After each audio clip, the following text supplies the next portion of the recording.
வணக்கம். இந்த உரையில் நாம் இந்தியன் கம்பெனிஸ் ஆக்ட் 2013 ஒரு கம்பெனி ஆடிட் பற்றி என்னென்ன சொல்கிறது என்பதை பார்க்கலாம்.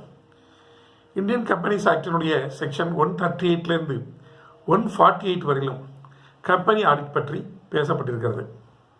இதில் நாம் ஆடிட்டரோட குவாலிஃபிகேஷன்ஸ் டிஸ்குவாலிஃபிகேஷன்ஸ் பற்றி மட்டும் இந்த உரையில் பார்க்கலாம். இந்த ஆடிட்டரோட குவாலிஃபிகேஷன் டிஸ்குவாலிஃபிகேஷன் பற்றி section 141 of the companies act 2013 பேசுகிறது. என்ன சொல்கிறது அப்படின்னு கேட்டால், யாரை நீங்கள் ஒரு ஆடிட்டராக அப்பாயிண்ட் பண்ணலாம், உங்களுடைய கம்பெனியில் யாரை நீங்கள் ஆடிட்டராக அப்பாயிண்ட் பண்ணலாம் என்று கேட்டால், ஒரு குவாலிஃபைடு சார்ட்டர்ட் அக்கௌண்டன்ட், அவரை மட்டும்தான் நீங்கள் ஆடிட்டராக அப்பாயிண்ட் பண்ண முடியும் என்று சொல்கிறது. அப்படின்னா மற்றவர்களெல்லாம் அப்பாயிண்ட் பண்ண முடியாது. அப்போ இது சப்செக்ஷன் 1 இவ்வாறு கூறுகிறது. சரி, இதற்கு மேல் நாம் இந்த ஆடிட் ஃபேம் இருக்கு இல்லையா, அந்த ஆடிட் ஃபேம், அதாவது 2-3 ஆடிட்டர்ஸ் சார்ட்டர்ட் அக்கௌண்டன்ட்ஸ் ஒன்றாக சேர்ந்து ஒரு ஃபேம் வைத்திருக்கலாம், அல்லது ஒரு லிமிடெட் லைபிலிட்டி பார்ட்னர்ஷிப் வைத்திருக்கலாம். இந்த ஆடிட் ஃபேமையோ அல்லது ஒரு லிமிடெட் லைபிலிட்டி பார்ட்னர்ஷிப்பையோ நாம் ஆடிட்டராக அப்பாயிண்ட் பண்ண முடியுமா என்று கேட்டால் அப்பாயிண்ட் பண்ணலாம். அப்படி அப்பாயிண்ட் பண்ணினால் அந்த லிமிடெட் லைபிலிட்டி பார்ட்னர்ஷிப் அல்லது ஃபேமில் பார்ட்னராக இருக்கின்ற ஒரு குவாலிஃபைடு சார்ட்டர்ட் அக்கௌண்டன்ட் அவர்தான் உங்களுடைய ஆடிட் ரிப்போர்ட் மற்ற விஷயங்கள் இதிலெல்லாம் கையெழுத்து இட வேண்டும். அந்த நிறுவனத்தில் வேலை பார்க்கிற வேறு யாரும், தகுதி இல்லாத வேறு யாரும் உங்களுடைய ரிப்போர்ட்டில் சைன் பண்ணுவதற்கு முடியாது. சரி, நாம் இப்பொழுது section 141 company audit and reports, section 141 company auditor, section 141 company audit and auditors rules 2014 CAAR என்று சொல்கிறோம் இல்லையா, அதையும் இணைத்து அதில் உள்ள ப்ரொவிஷன்ஸையும் பார்க்கலாம். ஸோ இப்போ யாரை அப்பாயிண்ட் பண்ணலாம் அப்படின்னு சொல்லியாச்சு. Qualified chartered accountant, individual or firm or partnership LLP, இதை நாம் அப்பாயிண்ட் பண்ணலாம்னு சொல்லியாச்சு. இனி யாரை அப்பாயிண்ட் பண்ணக்கூடாது, யாரை அப்பாயிண்ட் பண்ண முடியாது அப்படிங்கிறத பற்றி சட்டம் விரிவாக சொல்கிறது. என்ன சொல்கிறது அப்படின்னு கேட்டாக்க, எடுத்த உடனே ஒரு பாடி கார்பரேட் அல்லது ஒரு லிமிடெட் லைபிலிட்டி கம்பெனி அல்லது ஒரு அன்லிமிட்டெட் கம்பெனி, அல்லது ஒரு பப்ளிக் கம்பெனி, இந்த பப்ளிக் கம்பெனியோ ஒரு ப்ரைவேட் கம்பெனியோ நீங்கள் அந்த பாடி கார்பரேட்டை நீங்கள் ஆடிட்டராக அப்பாயிண்ட் பண்ண முடியுமா என்று கேட்டால், பாடி கார்பரேட்டை நீங்கள் ஆடிட்டராக அப்பாயிண்ட் பண்ண முடியாது. ஏன் சார், அதுதான் ஒரு ஆர்டிஃபிஷியல் ஜுரிடிக்கல் பர்சன் அப்படின்னு தானே சொல்கிறோம்.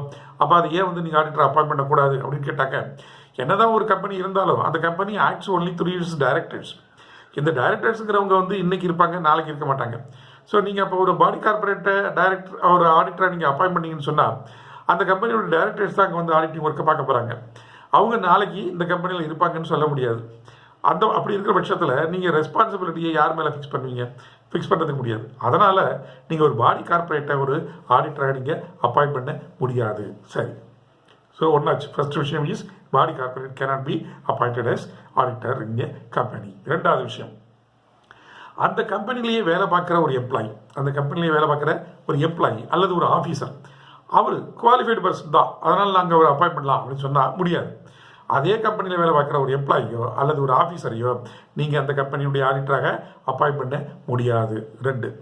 மூணாவது, அந்த கம்பெனியில் வேலை பார்க்குற ஒரு எம்ப்ளாயி அல்லது ஒரு ஆஃபீஸர், அவர்கிட்ட வேலை பார்க்குற ஒரு எம்ப்ளாயி அல்லது அவருடைய பார்ட்னர், அவர் ஆடிட்டராக நீங்கள் அப்பாயிண்ட் பண்ணலாமா அப்படின்னு கேட்டால் அதுவும் முடியாது. ஸோ நம்பர் 3, அதுவும் முடியாது. அடுத்தது, ஒரு பர்சன், அவர் ஒரு பர்சன் இருக்காரு, அவருடைய ரிலேட்டிவ் ஒருத்தர் அல்லது அவருடைய பார்ட்னர், அவர் இந்த கம்பெனியில் ஒரு 1 லட்சம் ரூபாய்க்கு மேலே செக்யூரிட்டிஸ் வச்சுருக்காரு, அது ஷேர்ஸ் அல்லது டிபெஞ்சர்ஸ், அது மாதிரி செக்யூரிட்டிஸ் வச்சுருக்காரு, அல்லது வேறு ஏதாவது இன்ட்ரெஸ்ட் இந்த கம்பெனியில் is holding some other interest for more then 1 lakh rupees, 1 லட்ச ரூபாய்க்கு மேலே அவர் இன்ட்ரெஸ்ட் ஏதாவது வச்சுருக்காரு அப்படின்னு சொன்னால் அவரையும் நீங்கள் கண்டிப்பாக அப்பாயிண்ட் பண்ண முடியாது. அதாவது இந்த இண்டிவிஜுவல், இவருடைய ரிலேட்டிவ் அந்த கம்பெனியில் இன்ட்ரெஸ்ட் வச்சுருக்காரு, ஷேர் வச்சுருக்காரு, அது 1 லட்ச ரூபாய்க்கு மேலே இருக்குது. அப்படி இருந்தால் அவர் அப்பாயிண்ட் பண்ண முடியுமான்னா அவர் அப்பாயிண்ட் பண்ண முடியாது. அப்போ இந்த இண்டிவிஜுவல் ஏதாவது வச்சுருந்தாருன்னா அவர் அப்பாயிண்ட் பண்ண முடியுமா அப்படின்னு கேட்டால், இந்த இண்டிவிஜுவலோ இல்லை அவருடைய பார்ட்னரோ என்ன வச்சுருந்தாலும், 1 ரூபாய்க்கு ஒரு ஷேர் வச்சுருந்தா கூட அவரை நீங்கள் அப்பாயிண்ட் பண்ண முடியாது. அவருடைய ரிலேட்டிவ்ஸ் 1 லட்ச ரூபாய்க்கு மேலே வச்சுருந்தாங்கன்னா அவங்கள நீங்கள் அப்பாயிண்ட் பண்ண முடியாது. ஸோ இது இந்த கம்பெனியில் மட்டும்தானா அப்படின்னு கேட்டால், இந்த கம்பெனியில் மட்டும் இல்லை, இந்த கம்பெனி இந்த கம்பெனியோட சப்சிடரி கம்பெனி, இந்த கம்பெனியோட அசோசியேட் கம்பெனி, இந்த கம்பெனியோட ஹோல்டிங் கம்பெனியோட சப்சிடரி கம்பெனி. இதில் எந்த கம்பெனியில் இவங்க 1 லட்ச ரூபாய்க்கு மேலே ஷேர் வச்சிருந்தாலும் அல்லது இன்ட்ரெஸ்ட் வச்சிருந்தாலும் அந்த ஆடிட்டரை நீங்கள் கண்டிப்பாக உங்களுடைய நிறுவனத்தினுடைய ஆடிட்டராக அப்பாயின்ட் பண்ண முடியாது. சரி, இந்த 1 லட்ச ரூபா அப்படிங்கிறது என்ன அப்படின்னு கேட்டாக்க, இது ஃபேஸ் வேல்யூ. ஷேர் ஒரு வேலை வச்சிருந்தார் அப்படின்னு சொன்னாங்க, அதனுடைய மார்க்கெட் வேல்யூ கால்குலேட் பண்ணக்கூடாது. அதனுடைய ஃபேஸ் வேல்யூ என்னங்கிறத பார்க்கணும்.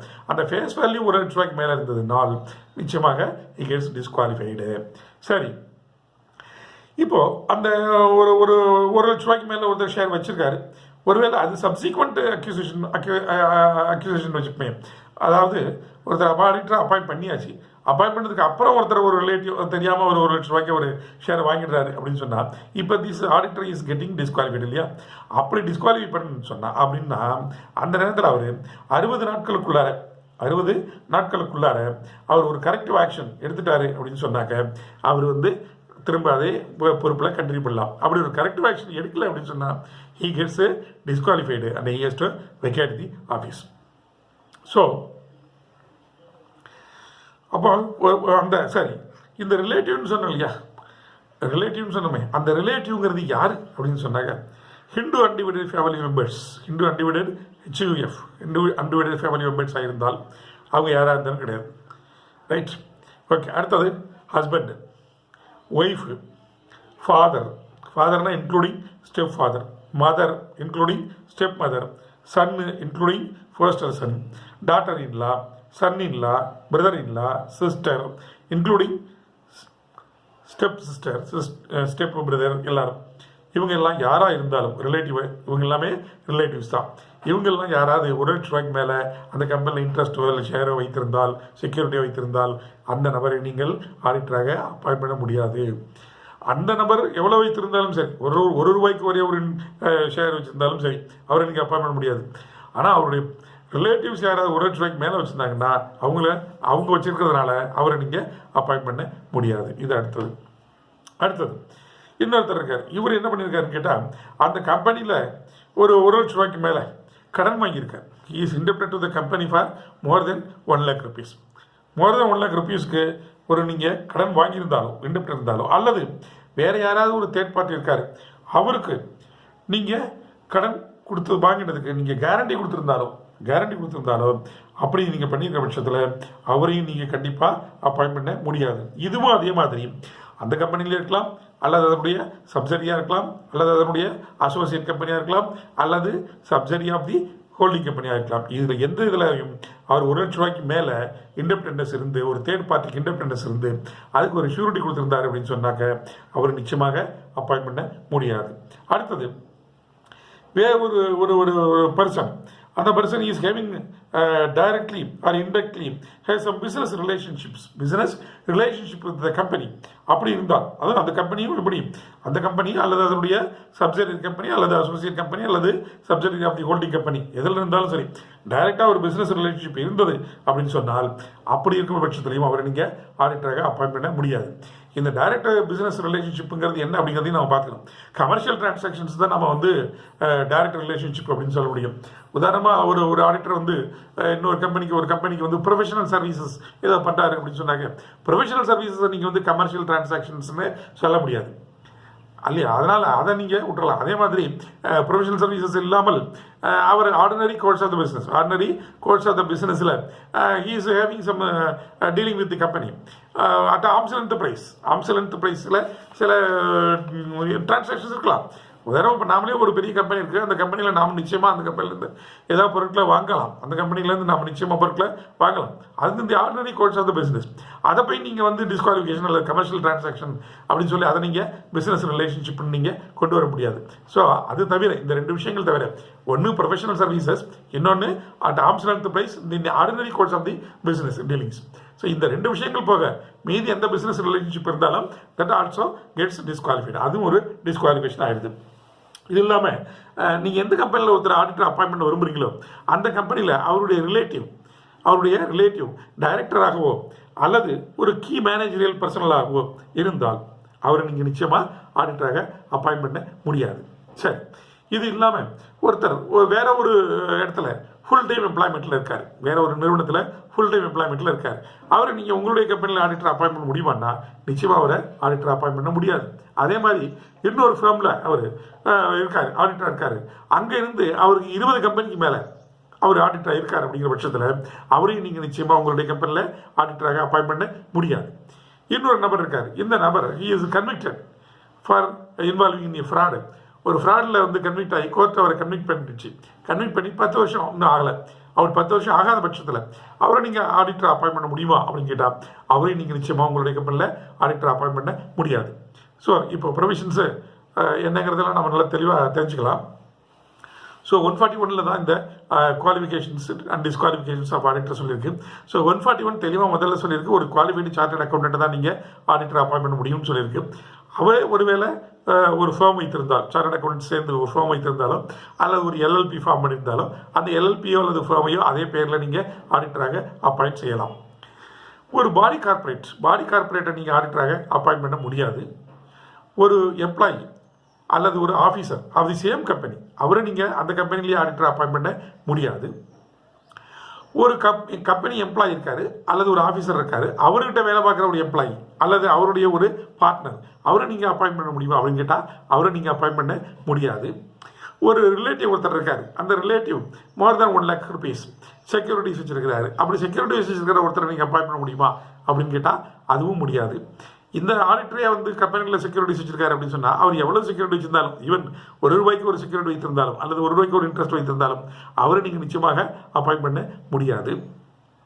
பிஸ்னஸ் ரிலேஷன்ஷிப் இந்த கம்பெனி கூட வச்சிருக்கிறவர்கள் அவங்கள நீங்கள் அப்பாயின்ட் பண்ண முடியாது. அப்புறம் உங்களுடைய ரிலேட்டிவ் யாராவது ஒரு கீ பர்சனலாகவோ அல்லது ஒரு டைரக்டராகவோ இருந்தால் அவரை அப்பாயின்ட் பண்ண முடியாது. வேற எங்கேயாவது ஃபுல் டைம் எம்ப்ளாய்மெண்ட்டில் இருக்கிற ஒருத்தர் அவரை நீங்கள் அப்பாயின்ட் பண்ண முடியாது. வேற எங்கேயாவது ஒரு கம்பெனியில் ஒரு ஃபேமில் பார்ட்னர்ஷிப்பாக இருந்து அங்கே அவருக்கு 20 கம்பெனிக்கு மேலே அவருக்கு ஆடிட் இருந்ததுனாக்கா அவரை நீங்கள் ஆடிட்டர் அப்பாயின்ட் பண்ண முடியாது. ஏதாவது ஒரு ஃப்ராடில் இன்வால்வ் ஆகி ஒரு கோர்ட்டில் அவர் கன்விக்ட் ஆகி 10 வருஷம் இன்னும் முடியல அப்படின்னாக்கா அவரை நீங்கள் ஆடிட்டராக அப்பாயின்ட் பண்ண முடியாது. இது இல்லாமல் செக்ஷன் 144 ஒன்று புதுசாக சொல்கிறது. அது என்ன சொல்கிறதுன்னு கேட்டால் சில ப்ரொஃபஷனல்ஸ், சில ஆடிட்டர்ஸ் சில ப்ரொஃபஷனல் சர்வீசஸை சில நிறுவனங்களுக்கு வழங்கி கொண்டிருக்கலாம். அப்படி இருக்கிறவங்க அவங்களும் இந்த கம்பெனியில் ஆடிட்டராக நீங்கள் அப்பாயின்ட் பண்ண முடியாது. அப்படி என்னென்ன ப்ரொஃபஷனல் சர்வீசஸ் அப்படிங்கிறத அதை அப்ரூவ் பண்ணியிருந்தாங்க. என்னென்ன professional auditor appointed and this actual provide to the company only such services sir approved by the board of directors of the audit committee. அந்த ஆடிட் கமிட்டியில் அப்ரூவ் பண்ண சர்வீசஸ் மட்டும் தான் நீங்கள் கொடுக்க முடியும், மற்ற சர்வீஸஸ் நீங்கள் கொடுக்க முடியாது. என்னென்ன சர்வீஸ் அப்படி கொடுக்க முடியாது அப்படின்னு பார்த்தா ஒரு இன்டர்னல் ஆடிட் சர்வீஸ். அந்த கம்பெனிலே ஒருத்தர் இன்டர்னல் ஆடிட்டராக இருக்காரு, அவரே நீங்கள் ஆடிட்டர் அப்பாயின்ட் பண்ண முடியுமா அப்படின்னு கேட்டால் அவர் நிச்சயமாக நீங்கள் பண்ண முடியாது. So internal auditor design and implementation of any financial information system, அந்த கம்பெனிக்காக ஒரு ஃபினான்ஷியல் இன்ஃபர்மேஷன் சிஸ்டத்தை டெவலப் பண்ணி கொடுத்துருக்காரு, அவங்க கூட அவரே நீங்கள் அப்போ ஆடிட்டர் அப்பாயின்ட் பண்ணலாம்னா அது முடியாது. அப்புறம் ஒரு actuarial services, investment advisory services, investment banking services, rendering of outsource financial services, management services, இது இல்லாமல் any other kind of services that is prescribed, இந்த மாதிரி சர்வீசஸ் எல்லாம் என்டர் பண்ணால் இது இவங்களையும் நீங்கள் நிச்சயமாக வந்து அந்த கம்பெனியுடைய ஆடிட்டராக அப்பாயின்ட் பண்ண முடியாது. So these are the qualifications and disqualifications. So இதனால தான் நம்ம ஆடிட்டர் அப்பாயின்ட் பண்ணுறதுக்கு முன்னாடி நம்ம அவர்கிட்ட ஒரு கன்சென்ட் லெட்டர் கேட்குறோம். அந்த கன்சென்ட் லெட்டரில் நான் வந்து உங்களுடைய கம்பெனியில் ஆடிட்டராக அப்பாயின்ட் பண்ணப்படுகிற பட்சத்தில் எனக்கு அதுக்கு உண்டான சட்டப்பூர்வமான தகுதிகள் எல்லாம் இருக்கின்றன என்று அவர் நமக்கு தெரிவிக்க வேண்டும். அப்படி தெரிவித்தால் அதுக்கப்புறம் தான் கன்சென்ட் லெட்டர் வாங்கிட்டு தான் நம்ம ஒரு ஆடிட்டராக அப்பாயின்ட் பண்ண முடியும். ஸோ இந்த ஆடிட்டர் அப்பாயின்மெண்ட்டு யார் ஃபர்ஸ்ட் ஆடிட்டர் யார் அப்பாயின்ட் பண்ணுறது, சப்சிக்வெண்ட் ஆடிட்டர்ஸ் யார் அப்பாயின்ட் பண்ணுறது, அவங்களுடைய பீரியட் அப்பாயின்மெண்ட் எவ்வளவு, இது எல்லாத்தையும் நாம் இன்னொரு முறையில் விரிவாக பார்க்கலாம். வணக்கம்.